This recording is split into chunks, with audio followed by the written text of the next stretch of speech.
Ես չեմ կարծում, որ այդքան հեշտ կլինի խաբել մարդկանց, ովքեր անցել են այն բոլոր արհավիրքների միջով վերջին տարիների, ինչպիսիք էին պատերազմը, Արցախի հայաթափումը եւ այլն եւ այլն։ Այսօրվա դրությամբ Հայաստանի քաղաքացին շատ ավելի իմաստուն է եւ կարծում եմ տարբերությունը տեսնում է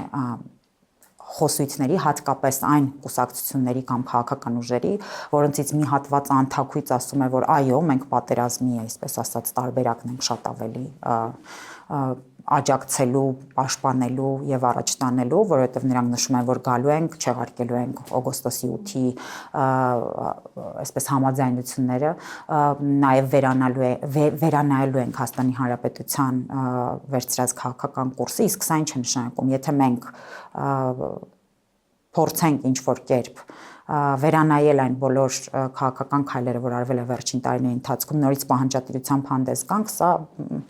միանշանակ պատերազմի ուղղությամբ տանող ճանապարհ է։ Հայաստանի քաղաքացին ունի հստակ ընտրություն